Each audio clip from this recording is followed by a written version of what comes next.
औज़ुबिल्लाहिमिनश्शैतानिर्रजीम बिस्मिल्लाहिर्रहमानिर्रहीम अस्सलामु अलैकुम वरहमतुल्लाहि वबरकातुहू। सूरह यूसुफ है मेरे सामने और आज सूरह यूसुफ की आयत नंबर 92 है।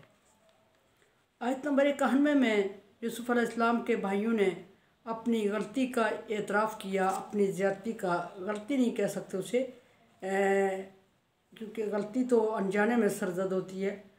अपनी ज़्यादती का एतराफ़ किया कि बिलाशुबा यूसुफ हमने आपसे बहुत बड़ी ज़्यादती की।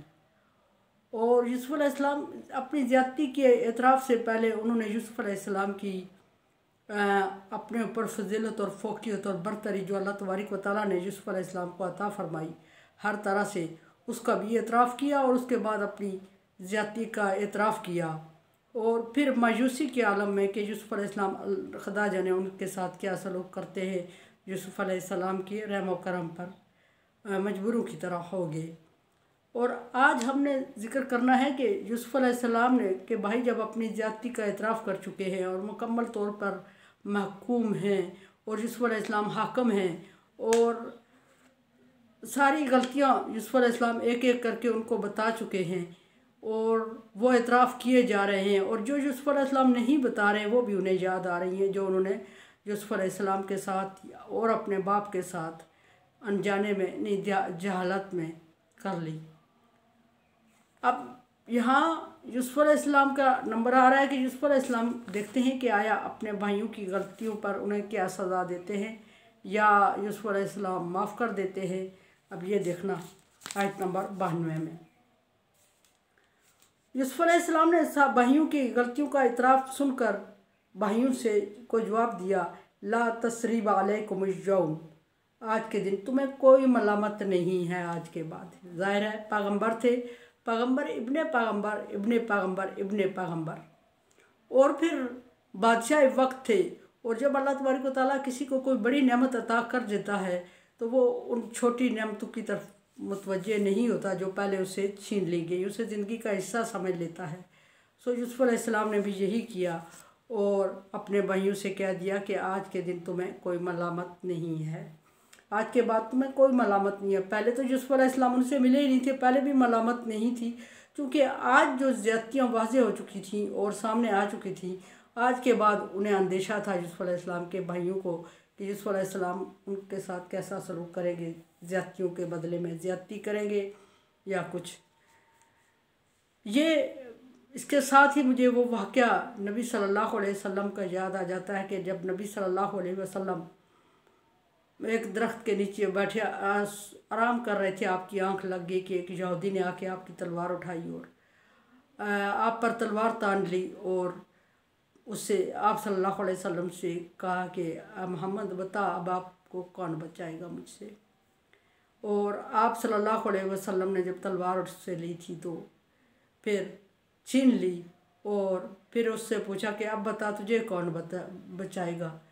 तो उसने जो हज़ूर सल्लल्लाहु अलैहि वसल्लम से रहम की अपील की थी। फिर फ़तह मक्का के दिन जब आप सल्लल्लाहु अलैहि वसल्लम ने बुतों को तोड़ा और काबे को बुतों से पाक किया और फ़तह मक्का का ऐलान किया और अहले मक्का से पूछा कि तुम्हें पता है कि तुम्हारे साथ क्या सलूक होने वाला है और जो तुमने मेरे साथ किया उसके बदले में। तो अहले मक्का ने अर्ज़ की थी कि आप मेहरबान हैं और मेहरबान भाई की औलाद हैं, हमें आपसे रहम की उम्मीद है। और यूसुफ अलैहिस्सलाम ने हुज़ूर सल्लल्लाहु अलैहि वसल्लम ने अहले मक्का को माफ़ कर दिया, ना सिर्फ माफ़ कर दिया बल्कि उनके लिए अच्छे माहौल का भी इंतज़ाम किया। बिल्कुल इसी तरह यूसुफ अलैहिस्सलाम भी कर रहे हैं, अपने भाइयों से कह रहे हैं कि तुम पर कोई मलामत नहीं है और जो तुमने कर दिया, और ये नहीं कि आज के दिन मलामत नहीं है। ला तसरीब अलैकुमुल यौम लिखा हुआ है कि बाज़ लोग इस गलतफहमी में होते हैं कि इस आयत का मतलब ये है कि आज के दिन तुम पर कोई मलामत नहीं है, आज के बाद तुम पर कोई मलामत नहीं, हमेशा के लिए ना ये बात याद करवाऊँगा तुम्हें और ना तुम पर कोई एहसास दिला के नदामत का एहसास दिलाऊँगा तुम्हें, और ना तुम लोगों ने इसको दिल में रहना है। होना भी यही चाहिए और इस्लाम का भी यही उसूल है कि किसी को जब माफ़ कर दिया जाए तो उसको उस तरह माफ़ कर दिया जाए कि आइंदा उसको उस गलती का एहसास ना दिलाया जाए और शर्मिंदा ना किया जाए। हमारे यहाँ आजकल का जो मौजूदा निज़ाम चल रहा है इसके ऑपोजिट है कि हम ज़्यादती का बदला भी ले लेते हैं और फिर हमेशा के लिए उसको शर्मिंदा करने के लिए एहसास भी दिलाते रहते हैं। तो इसको अल्लाह तबारक व तआला ने मना फरमाया। कत्ल का बदला जब लिया जाता है तो उसकी भी एक वजह ये होती है कि आइंदा उसको मलामत ना किया जाए जिस बंदे ने कत्ल किया, चूँकि बदला हो जाता है। और अगर किसी ने माफ़ कर दिया और दियत ले ली या किसास ले लिया तो उसमें हुक्म भी यही आता है कि उसके बाद उसको एहसास ना, मकसद ये होता है कि एहसास ना दिलाया जाए। और दूसरी तरफ बात चलेगी, यूसुफ अलैहिस्सलाम भाइयों से कहते हैं कि इसके बाद तुम्हें कोई एहसास नहीं दिलाऊंगा। और यग़फ़िरुल्लाहु लकुम, और अल्लाह से भी ये उम्मीद रखता हूँ कि अल्लाह तबारक व तआला तुम्हें माफ़ करेगा, तुम्हारी ख़ताओं को, तुम्हारे गुनाहों को माफ़ करेगा। यहाँ एक बात फिर ये आ जाती है कि हुकूकुल इबाद हैं ये, और हुकूकुल इबाद में जब तक यूसुफ अलैहिस्सलाम भाइयों को माफ़ ना करते अल्लाह तबारक व तआला ने माफ़ नहीं करना था। इसलिए यूसुफ अलैहिस्सलाम ने पहले उनको माफ़ किया और फिर अल्लाह की तरफ रुजू करते हुए फरमाया कि मैं अल्लाह से उम्मीद रखता हूँ और वो ज़रूर तुम्हें माफ़ करेगा, वो अरहमुर राहिमीन है। हुकूकुल इबाद में हर दफ़ा मैं बताती हूँ कि जो ज़्यादती बंदू से होती है पहले बंदू से माफ़ करवाना पड़ती है, शर्मिंदगी का इज़हार करना पड़ता है और आइंदा ऐसा ना करने का अहद करना पड़ता है। ये ना सिर्फ उस बंदे से बल्कि कभी भी ऐसा ना करने का अहद। यूसुफ अलैहिस्सलाम के भाई मुकम्मल उस कैफियत में थे कि वो बहुत नदामत महसूस कर रहे थे यूसुफ अलैहिस्सलाम के साथ और आइंदा का तसव्वुर भी नहीं कर सकते थे इस तरह की कोई हरकत करेंगे। और फिर यूसुफ अलैहिस्सलाम से माजरत भी की थी और फिर अल्लाह से उम्मीद रख रहे थे। और साथ ही यूसुफ अलैहिस्सलाम ने भी फरमा दिया कि मैं अल्लाह तुम्हें माफ़ कर देगा, यानी कि अब मैंने माफ़ कर दिया तो अल्लाह भी तुम्हें माफ़ करेगा। और फिर ये भी कि अल्लाह तबारक व तआला की माफ़ी की एक सिफ़त अपने से कहीं आगे बढ़ाई और फरमाया कि वह अरहमुर राहिमीन, मैं अगर बंदा हो के, इंसान हो के, अल्लाह का बंदा पैगम्बर हो के तुझे तुम्हारी गलतियों को माफ़ करता हूँ और आइंदा एहसास नहीं दिलाऊँगा, तो अल्लाह तो रहम करने वालों से कहीं रहम ज़्यादा करने वाला है, वो ज़रूर तुम्हें माफ़ कर देगा। ये अल्फाज भाइयों की दिलजोई के लिए आपने फरमाए कि भाई ये ना समझे कि अल्लाह तबारक व तआला ने हमें माफ़ किया या नहीं किया, अल्लाह तबारक व तआला से माफ़ी मांगेंगे वो करेगा या नहीं करेगा। तो यूसुफ अलैहिस्सलाम चूँकि पैगम्बर थे और वाज़े कर गए कि अल्लाह से माफ़ी मांगो, मैं भी मांगता हूँ और तुम भी मांगो और अल्लाह तुम्हें माफ़ करेगा और ज़रूर करेगा, क्या कह के अरहमुर राहिमीन बोल दिया। और फिर जब यूसुफ अलैहिस्सलाम ने भाइयों से बाप की हालात सारे दरियाफ्त किए हुए थे और भाइयों से पूछा हुआ था कि तो आपको इल्म हो चुका था कि आपके बाप याकूब अलैहिस्सलाम आपके फ़राक में रोते रोते नाबीना हो चुके हैं, उनकी आंखों की बिनाई जा चुकी है और उनकी कमर झुक चुकी है और बहुत बहुत गमगीन रहते हैं। भाइयों ने जब सारा मामला क्लियर हो गया और अफसोस किया भाइयों ने और शर्मिंदा हुए और यूसुफ अलैहिस्सलाम ने माफ़ किया, उसके बाद भाइयों ने फिर बाप का जिक्र करते हुए अर्ज़ की कि बाप से भी हमारी सिफारिश कर लीजिएगा कि हम बाप के भी गुनाहगार हैं। और यूसुफ अलैहिस्सलाम ने यकीन दिलाया और उसके बाद भाइयों ने बाप की फिर कैफियत यकीन दहानी करवाई और फरमाया, अर्ज़ किया कि अब अगर आप हमारे बाप से मिलेंगे भी तो क्या होगा, अपने बाप से मिलेंगे भी तो क्या होगा, क्योंकि वो आपको देखने से माजूर हो चुके हैं। और जब उनकी आंखों में रोशनी थी, बिनाई थी, तब वो आपको देखने के लिए बहुत बेचैन थे और तड़प रहे थे। और हमें दुख ये है कि अब आप उनके सामने जाएंगे भी या आप इज़हार करेंगे भी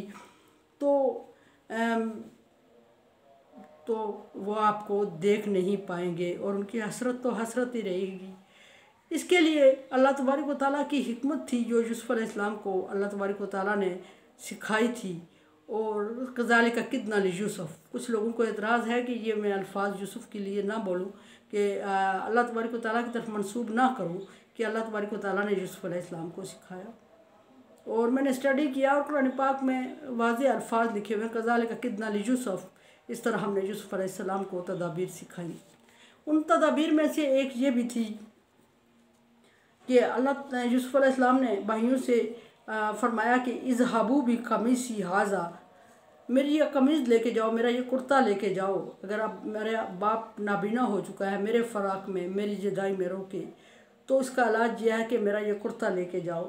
फ़अल्क़ूहु अला वजहि अबी, जब आप ये मेरा कुर्ता मेरे बाप के चेहरे पे डालेंगे और डालना इसको याति बसीरा, तो उनकी बिनाई लौट आएगी, वो नाबीना नहीं रहेंगे, वो देखने लगेंगे और उनको नज़र आने लगेगा। ये बड़े तहज्जुब की बात थी चूँकि, लेकिन जब अल्लाह तबारक व तआला कोई काम करते हैं तो उसमें तहज्जुब नहीं है, वो कुन कहें फयाकुन हो जाए।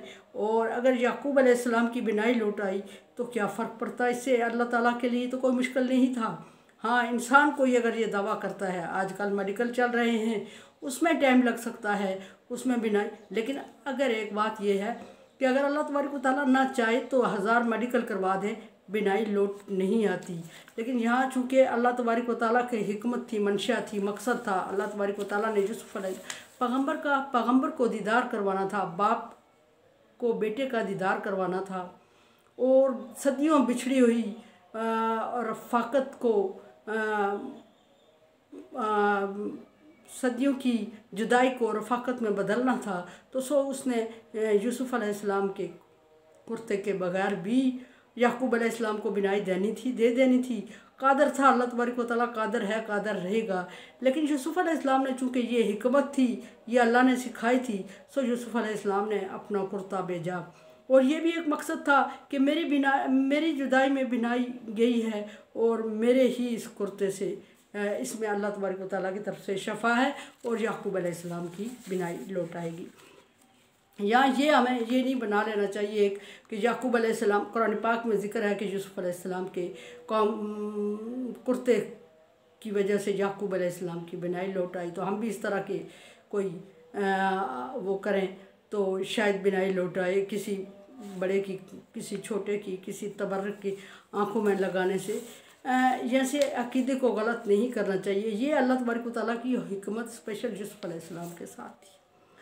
और फिर वातूनी बिअहलिकुम जमिया, सिर्फ ये नहीं फरमाया कि बाप की बिनाई लौट आएगी, फरमाया कि ये मेरी कमीज़, मेरा कुर्ता ले जाओ, बाप की आंखों में डालो, वो नाबीना नहीं रहेंगे, बिनाई लौट आएगी। और फिर बाप को मुझसे मिलवाने यहाँ ले आओ। और ये नहीं कि बाप को मुझसे मिलवाने ले आओ, पैगम्बर थे और बादशाह थे और पैगम्बर इब्ने पैगम्बर थे, सो रहमान रहीम की तरफ से हुक्म था। और उन्होंने ये फरमा दिया कि सारे अहल व अयाल को लेके इधर आ जाओ, किनान को छोड़ दो और मेरे पास मिस्र में आ जाओ। चूँकि किनान में कैद साली थी और ये भूख से तड़प रहे थे, रो रहे थे और मुश्किल में थे। तो यूसुफ अलैहिस्सलाम ने बजाय ये कि भाइयों से बदला ले, उन्होंने सारे भाइयों को अपनी बादशाहत में इधर बुला लिया, जहाँ मिस्र में आसूदा हाली थी, और हंसी खुशी रहें और खाने पीने और नेमतों से इस्तेफादा करें मेरी फैमिली। यूसुफ अलैहिस्सलाम का ख्याल ये था और अल्लाह के हुक्म के बाद किया। जब अल्लाह का हुक्म नहीं था तो यूसुफ अलैहिस्सलाम ने नहीं किया। जब अल्लाह का हुक्म हुआ तो यूसुफ अलैहिस्सलाम से भी ऐसा हुआ। और यहाँ हमारे लिए एक सबक है कि अगर किसी के साथ किसी ने ज़्यादती की है तो उसको माफ़ कर दे, और माफ़ करने के बाद अगर आपके पास कुछ अच्छी आसूदगी है तो उसको उसमें से हिस्सा भी अता फरमाना देना चाहिए। उसको मायूस और महरूम नहीं करना चाहिए ये समझ के कि इसने जब इसका अच्छा वक्त था तो इसने मुझसे ज़्यादती की। वो उसका अमल था, ये आपका अमल है, ये हमारा अमल है। जिसने ज़्यादती की उसका अल्लाह तबारक व तआला के साथ हिसाब है, अल्लाह करेगा। और अगर बंदा माफ़ करेगा और उस पर एहसान करेगा तो अल्लाह तबारक व तआला की तरफ से उस माफ़ करने वाले के लिए बड़े दर्जात हैं। मेरे चैनल को आप सब्सक्राइब करें। Thank you so much. Like dislike as you like, दुआ किया करें मेरे लिए। ला खौफुन अलैहिम वला हुम यहज़नून कर दिया अल्लाह ताला। अल्लाह हाफ़िज़।